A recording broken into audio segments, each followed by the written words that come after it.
Hi குட்டீஸ். அக்கீல், அச்சு, ராஜு, பிரியா, தேவி. அப்ரம், அமீரா, ஃபாத்திமா எங்க? ஓ, அங்க இருக்கீங்களா?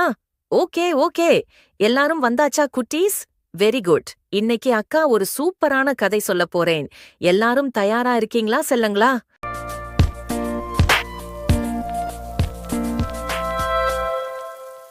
ஒரு அழகான கிராமத்துக்கு பக்கத்துல உள்ள ஒரு காட்டுல ஒரு சின்ன முட்டாள் குரங்கு இருந்துச்சு.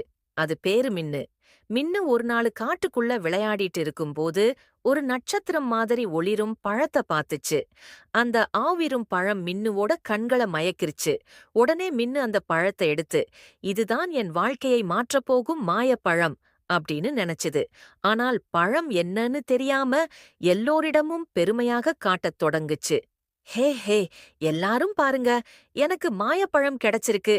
இந்த அற்புதமான பழத்தினால இனிமே நான் ராஜா மாதிரி வாழப் போறேன் என்று காட்டுல கர்வமா கத்துச்சு. மின்னுவுக்கு பெருமையும் தலைக்கணமும் தாங்கல. அதே காட்டிலிருந்த மின்னுவோட நண்பன் புத்திசாலி முயல் ஒன்று மின்னுவ பார்த்து சிரிச்சுக்கிட்டே, அது ஒரு சாதாரண பழம்தான் நண்பா. இந்த பழம் உன்னோட வாழ்க்கைய உயரச் செய்யாது. உண்மையான அற்புதம் உன்னோட அன்பும் நன்றியும் தான் அப்படின்னு சொல்லுச்சு. ஆனால் மின்னு அத கேட்கவே இல்ல. ஹே, நீ என்ன பார்த்து பொறாமையில இப்படியெல்லாம் சொல்ற? நீ சொல்றத கேட்கறதுக்கு நான் ஒன்னும் முட்டாள் இல்ல. நீ எப்படியும் ஒரு நாள் என்ன தேடி வருவ அப்படின்னு ஆணவத்தோட சொல்லுச்சு. அப்புறம் அந்த பழத்தை ஒரு பெரிய கண்ணாடி பெட்டியில வச்சுக்கிட்டு எல்லாரையும் நாள்தோறும் வரச் சொல்லி பெருமையா காமிச்சுது. கொஞ்ச நாள் கழிச்சு பழம் பழசாச்சு. அது கெட்டுப்போச்சு. அதோட கெட்ட வாடையால எல்லாரும் மின்னுகிட்ட வருவதை நிறுத்திட்டாங்க.